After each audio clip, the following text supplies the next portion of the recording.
Austria's Kickel said talks on forming a coalition government with the Conservative People's Party have collapsed.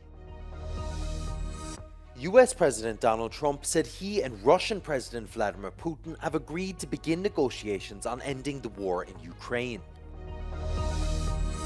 European foreign ministers warned that negotiations on Ukraine's future must involve both Europe and Kyiv.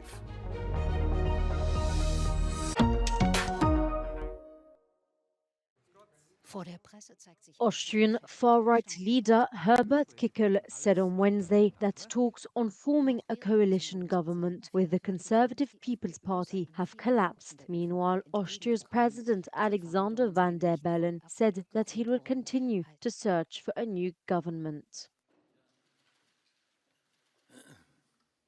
Ich werde also in den kommenden Tagen Gespräche mit Politikerinnen und Politikern führen, auszuloten, welche der 4 genannten Optionen erfolgreich sein können, so schnell wie möglich, so lange wie nötig, denn es geht darum, endlich Kompromisse zu finden. The president also said that the country has 4 options in moving forward. First, the parliament could decide on new elections, until which time the interim government stays in place. Second, a minority government with the approval of parliament. Third, a government of experts working together with the parliament. And fourth, the possibility of forming a majority for a coalition government, efforts for which have so far failed.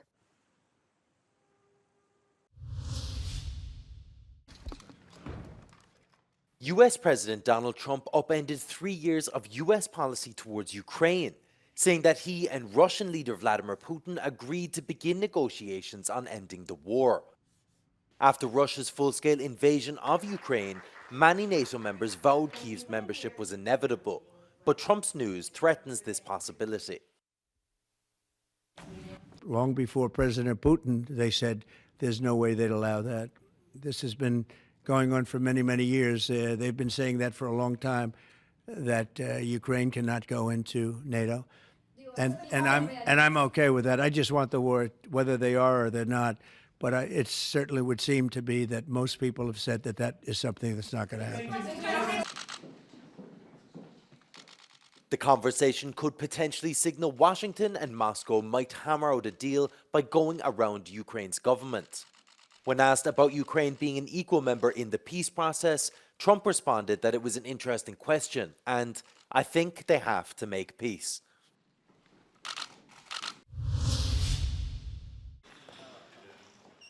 European foreign ministers warned that Ukraine's future must involve both Europe and Kyiv, as news broke that US President Donald Trump and Russian President Vladimir Putin agreed to immediately hold peace talks. Europe plays its active role in ensuring just and comprehensive, long-lasting peace for Ukraine. Ukraine's security and European security are indivisible. Ce qui se joue, ça n'est pas seulement l'intégrité territoriale de l'Ukraine, ça n'est pas simplement la sécurité du continent européen, c'est aussi et plus généralement l'avenir du droit international.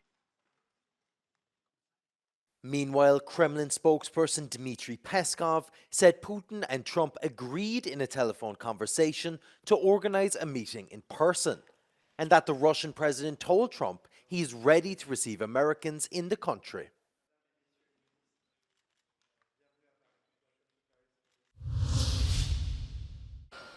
US Defense Secretary Pete Hegseth has said Ukraine's desire to return to its pre-2014 borders and its potential membership of NATO are unrealistic objectives. His comments came during a meeting of the Ukraine Defense Contact Group in Brussels, which consists of 46 nations. But we must start by recognizing that returning to Ukraine's pre-2014 borders is an unrealistic objective. Chasing this illusionary goal will only prolong the war and cause more suffering. That said, the United States does not believe that NATO membership for Ukraine is a realistic outcome of a negotiated settlement. Hegseth also stressed that President Donald Trump's top priority is to end the war using diplomatic means by bringing both Russia and Ukraine to the negotiating table. However, he added that any future peacekeeping forces would not include US troops and that a prospective peace deal shouldn't include NATO's Article 5 protections, which trigger assistance from the US or NATO members if they come into contact with Russian forces. A wave of Russian drone and missile attacks hit 11 regions of Ukraine overnight, including at least 3 districts in the capital Kyiv, according to the Ukrainian Air Force. Ukraine's emergency service reported 2 office buildings were struck in Kyiv's Obolonsky district, where 1 person was killed and 4 injured. Тривога була, а потім після тривоги почали взриви. 3 взрива було. Я в квартирі навіть ощущав, що тому що кровать передвинулася з одного місця в друге, і собака почала себе вести. І тут воно такий взрив був, що десь тут рядом. І подзвонили мені директору, що в нас хімчистку попало. The city of Kryvyi Rih was also attacked, damaging apartment buildings, offices and a local school, although no one is reported to have been killed or injured. Meanwhile, the Russian Ministry of Defense has released footage of what it says shows artillery units using howitzers and Grad multiple rocket systems to attack various Ukrainian positions. The Greek parliament elected Konstantinos Tassoulas, the former parliamentary speaker, as president of Greece on Wednesday. Tassoulas, who is a member of the governing centre-right New Democracy Party, was elected in the 4th round, winning 160 votes out of 300 in parliament.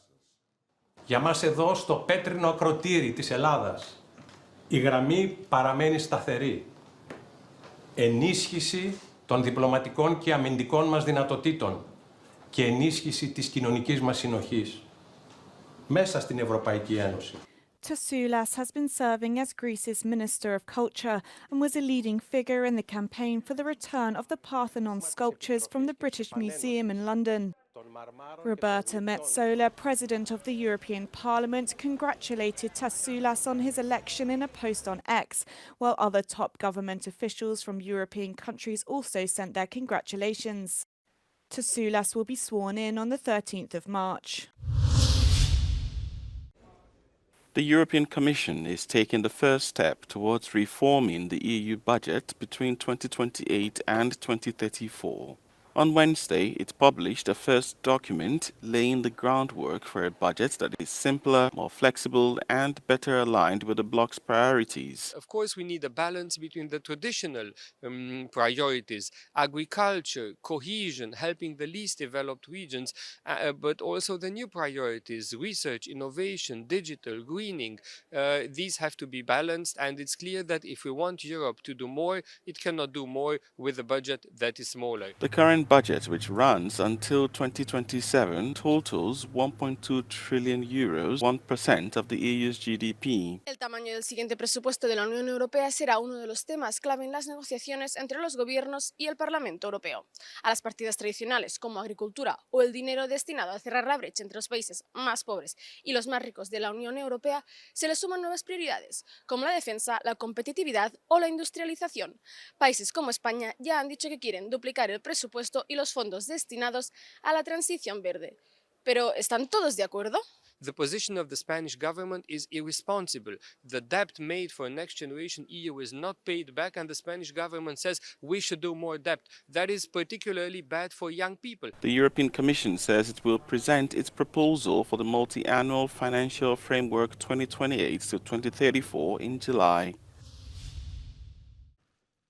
Hungary's Prime Minister Viktor Orban hosted the co-leader of Germany's AfD party, Alice Weidel, in Budapest on Wednesday, using the opportunity to issue a joint call to demand a new EU migration policy and criticize the EU's Green Deal.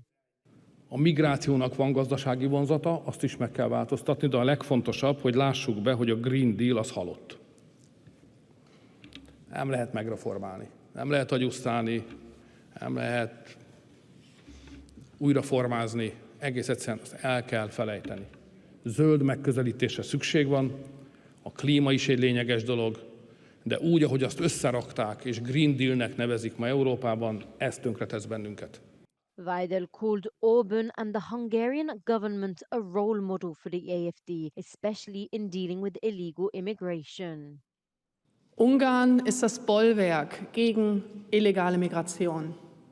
Und wir als Alternative für Deutschland, wir wollen ebenfalls keine illegale Migration mehr in unserem Land haben. Unser Land leidet, die Menschen leiden in unserem Land unter illegaler Migration, unter importierter Kriminalität, hoher Ausländerkriminalität, hoher Jugendkriminalität. For many years, Orban has not sought contact with the AfD, which is considered a far-right movement by German intelligence services. He now justifies the meeting by saying the party has gained huge support in Germany, while an opposition MP protested against the meeting in front of the Prime Minister's office. De azok az emberek, akiket Európában populistának hívnak, ezek a fasiszták eszközeit használják már ma is, mert olyan propaganda eszközöket használnak, amivel az emberek indulatait és az emberek félelmeit akarják felkelteni. Ebben nagymester a magyar propagandagépezet felhasználásával Orbán Viktor.